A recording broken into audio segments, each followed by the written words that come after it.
welcome to Monday Movie Reviews. Hopefully a series that I'll try and continue, although knowing me I might not. But for now I would quite like to start a series where I just talk about films that I've watched during the week if I've watched a lot of films.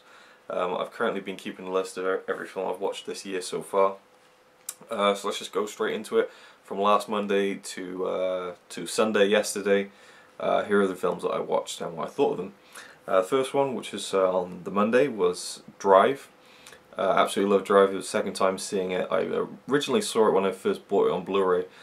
I'd only heard good things about it but hadn't seen it. Blind buy, bought the Blu-ray, absolutely loved it. And I was just really getting an itch to watch it, so we watched it last Monday, and just Connie watched it for the first time. She loved it. The music, just everything about it is so awesome.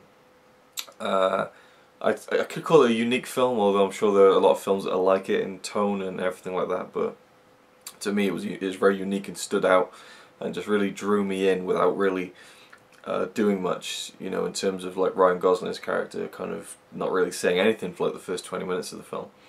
And I try not to go too much into the plot of these films because I'm sure a lot of people have seen them, but Drive is basically about Ryan Gosling's character. He is a stunt driver in Hollywood, and on the side he's a getaway driver.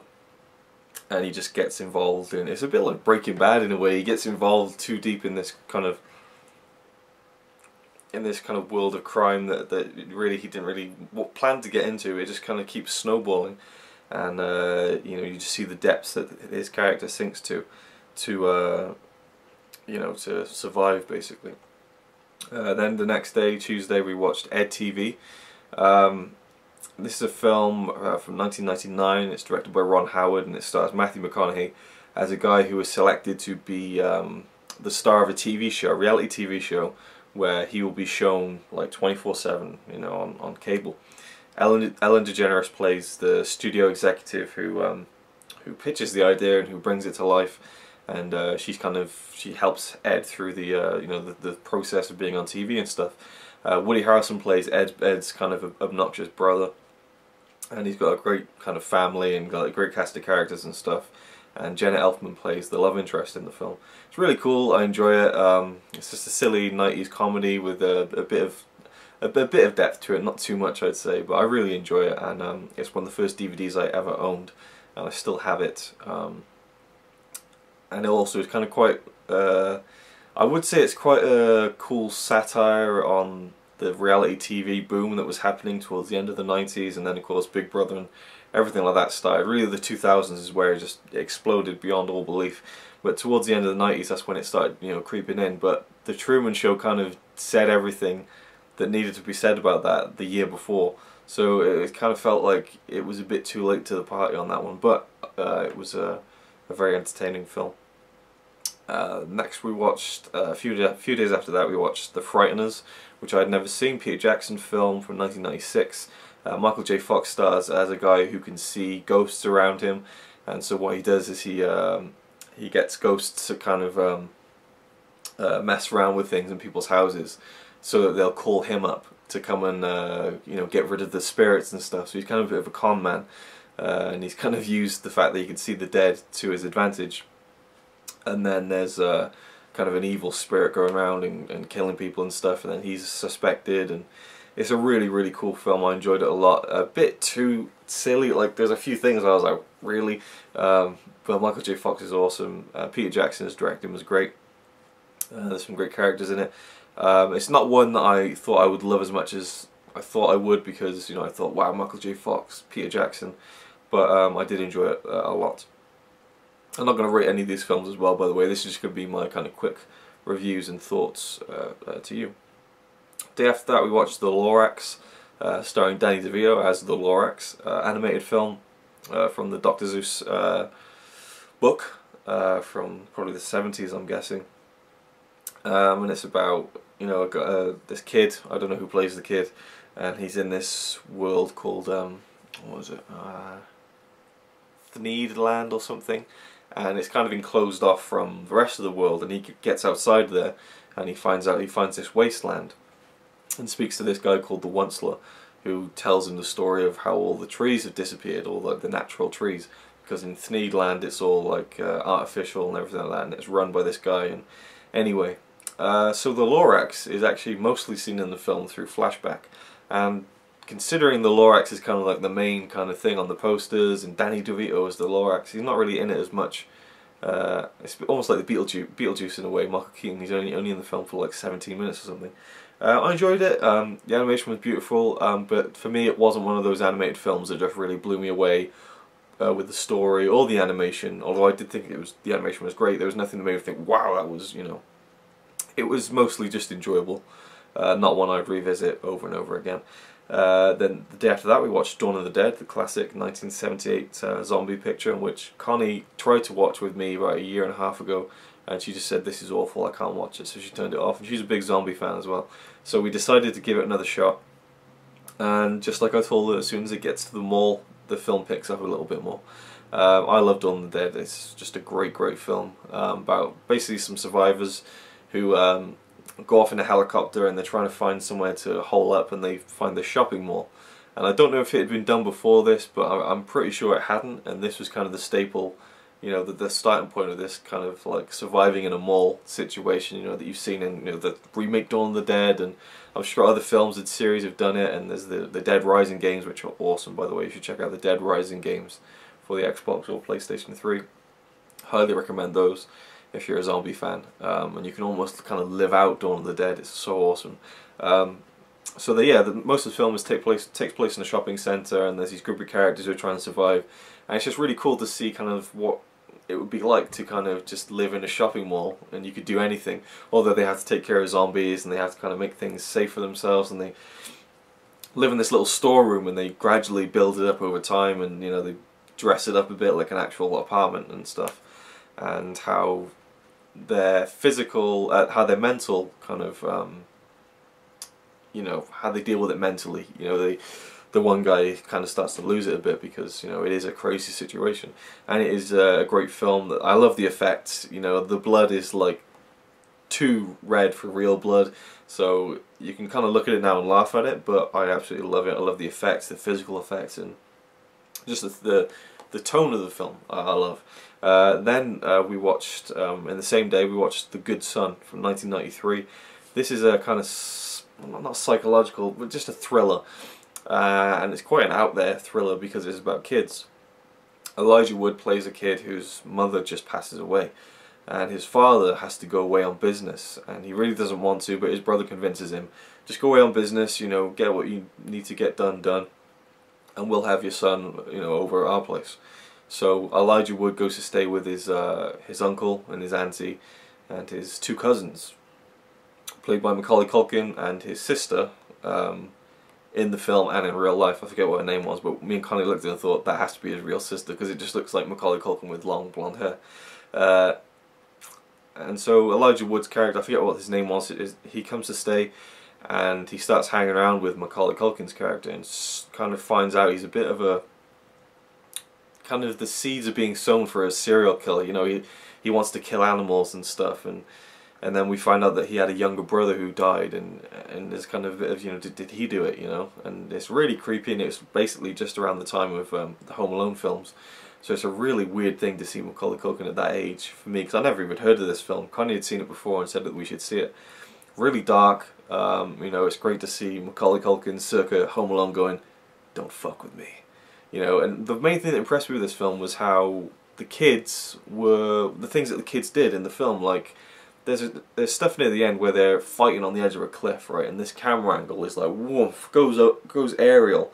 You're looking down at Elijah Wood being choked off the edge of this cliff, right, by Macaulay Culkin, and they're not playing soft.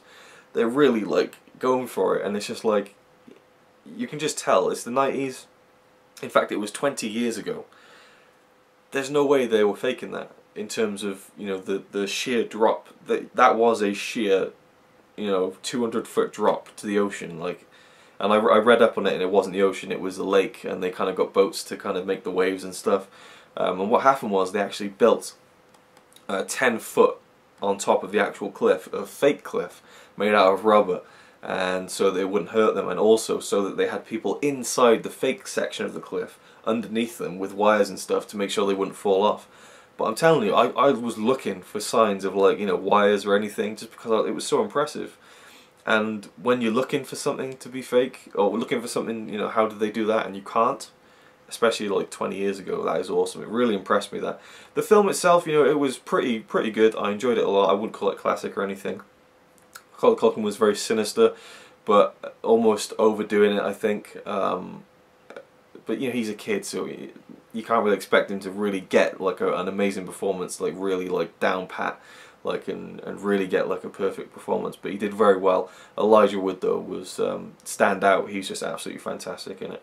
And I've read that it got panned. You know, people said I was just ridiculous, awful film. I don't care. I loved it.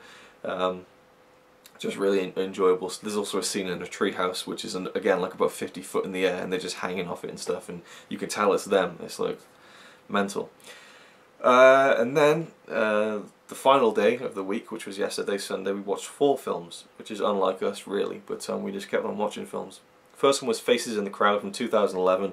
I don't know who directed it, but Mila Jovovich, however you pronounce her name, from the Resident Evil films and other films. Fifth Element in particular. She stars as this woman who, you know, she's got a boyfriend, and you know, she's got a nice life. She goes out partying with her friends and stuff, and then one night she kind of sees this serial killer who's been killing women, called Tearjerk Jack, and she sees him murdering and raping this woman, and she stops, and her phone rings, and the guy sees her. She tries to run off, and he tries to slash her with this knife, and it cuts her hand. She falls off a bridge and bangs her head. And then when she wakes up in the hospital, her boyfriend and her friends, their faces are completely different. And she has this condition called face blindness, where every time she sees someone, and then she looks away and she looks back, their face has changed. She can't recognize them. I thought it was a really cool idea, especially given the fact that she saw the face of this serial killer, but now she can't remember it. And if she saw him right in front of her, she wouldn't recognize him because the face would be different. Julian McMahon stars as this cop who's kind of investigating stuff. He becomes a bigger part of the story, and I really enjoyed this. It wasn't great. I wouldn't call it like fantastic, but I enjoyed it a lot. What's the word? The premise of the film was really interesting to me, and they did it very well. Like, they must have had like a massive list of actors, because I'd say the main characters, like her friends, her boyfriend in particular, and other characters had at least 5, maybe 6 different people playing them. Really impressive, you know. At times you couldn't even, you were like, wait, did they change? Is that a different person? We had to rewind it back and say, yeah, it is a different person, but they look almost exactly the same. Really, and of course her job is to be a school teacher, so she can't go back to a normal job because she can't recognize the kids. Enjoyed it a lot, very, very cool, but I wouldn't call it like really great. And then we watched 2 Days in Paris from 2007. Written, directed, edited, music by and starring Julie Delpy, who she's a great actress, and she starred in the Before Sunrise and Before Sunset films.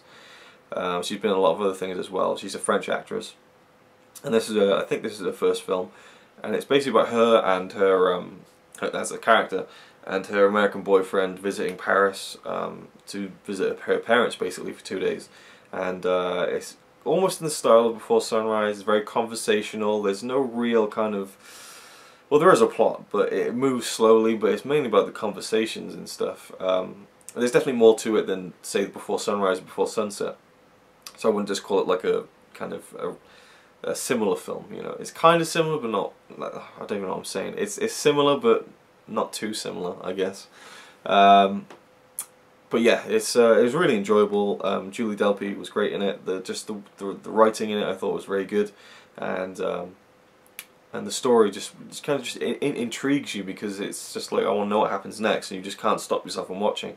And her real parents play her parents in the film, and that's really cool as well. And you can just tell the chemistry is just the main thing about this film. I think the chemistry is awesome, and the main kind of crux of the film is that her relationship with this American guy is kind of crumbling slightly, because when he's there with her in Paris, where she used to live, she just keeps bumping into all her ex-boyfriends, and just like, it just keeps snowballing from there basically. And then we watched 2 Days in New York, which was filmed in 2012, a release rather in 2012. Stars again Julie Delpy, and she has a new boyfriend played by Chris Rock, and she's back in New York, which was established in 2 Days in Paris that she lived in New York and that she was just visiting. She now has a son from the character in the first film, and she's with Chris Rock, who has a daughter from his previous relationship, and her family comes to stay, and it's characters we've seen in the first film, her father, who is her real life father, her sister, and her sister's new boyfriend, who was one of her ex-boyfriends in the first film, so that makes it very interesting. And 2 Days in New York is a lot different. It's funny, but not. It doesn't try too hard to be funny. You know, it makes real life situations funny. Of course, it's exaggerated to an extent. And there was a nice kind of just theme to it. I don't want to go too much into it, but it's just a very enjoyable film, and I would highly recommend 2 Days in Paris and 2 Days in New York. And it was really fun to watch them both back to back as well. Final film was The Machinist from 2004, almost 10 years old now. I've known about this film for, you know, nearly 10 years, but I never knew what it was about. All I knew was that Christian Bale lost a lot of weight for it. And I didn't even watch a trailer for it, and as soon as we started watching this, I didn't know anything about it. So I loved that. I absolutely loved that, because I just didn't know where it was going. I had no idea for the first hour or so anyway, and I really expected it to be different. I expected it to be a lot more bleak, and it is very bleak, but I expected it to be this really kind of bleak drama, really depressive and stuff. But it's really more it's more of a thriller and a psychological kind of thing. And Christian Bale is a machinist. He works in this factory with machines and stuff, and he is very emaciated. He's so thin, and he did it for real. He lost so much weight, and it is just dangerously thin, you know, and it's hard to watch, especially when he hasn't got his shirt on. But you know, his character's a very nice guy, you know, and he's, you know, he's just a nice guy. But he hasn't slept for a year. He's suffered from chronic insomnia, and so we kind of like, he meets this guy, and things start happening. And I don't want to spoil anything if you haven't seen it, but it just keeps snowballing again. And then he's kind of like questioning things, and you know, trying to work things out, and he's not sure if people are against him or if it's going on inside his own head. And very, very good film. Enjoyed it a lot. I think the ending, it worked. I don't know if I was hoping for more, but overall I'd say it's a film that you should definitely check out. Really, really good. The direction is great. Christian Bale's performance is great. There's some other good performances in the film as well, by people like Jennifer Jason Leigh, Michael Ironside. And I would say my favourite thing about the film was how it looked. It was a very muted film in terms of the colour. It could almost have been a black and white film, but there was kind of just a slight bit of colour in there. And there's this one thing in the film that when you see it, it always stands out, because the colour of it really stands out to all the kind of muted kind of, you know, just, it's not black and white, but it's not colour either, you know, it's just very muted down. That's the only thing I can think of to describe it. And when you see this one object, which is pivotal to the film, it really stands out, and I love that about it. There's all these things that kind of call back to each other, and clues, and just, it's really great. It's a bit like Fight Club, a bit like Memento, but at the same time it's its own thing, and I really, really loved it. So there you go, that's 1, 2, 3, 4, 5, 6, 7, 8, 9, 10 movie reviews. Quick movie reviews in about 20 minutes, I guess. These won't be this long, because this has just been a week where I've watched more films than usual, but hopefully I can keep this up. Let me know if you want me to continue doing this kind of thing, if you want me to be more in depth, if you want me to rate the films or anything like that. Perhaps you'd like me to film a video like this and have a poster of the film on the side. Perhaps you just prefer it when I'm just sat here talking about it. Let me know. But hopefully I can continue this, because I watch a lot of films, and it'd be cool just to get my thoughts down on them every now and again. Maybe even not make this a regular series, but every now and again, you know, just if I've had a particularly memorable week of watching films, and I'll check in with my thoughts on those for you guys. So thank you for watching, as always. And most of these films were actually watched on Netflix, which I'm slowly becoming more and more of a fan of. I didn't really like the idea of Netflix, but I'm getting into the Netflix kind of mood, I guess. I don't know. I don't even know what I'm talking about right now, but you know, I'm more of a supporter of it now, I guess, than before, because we watch a lot of good films that I've never seen before. So, thanks for watching. See you next time. Yeah, he's really cool, but he's not quite as cool as you, 'cause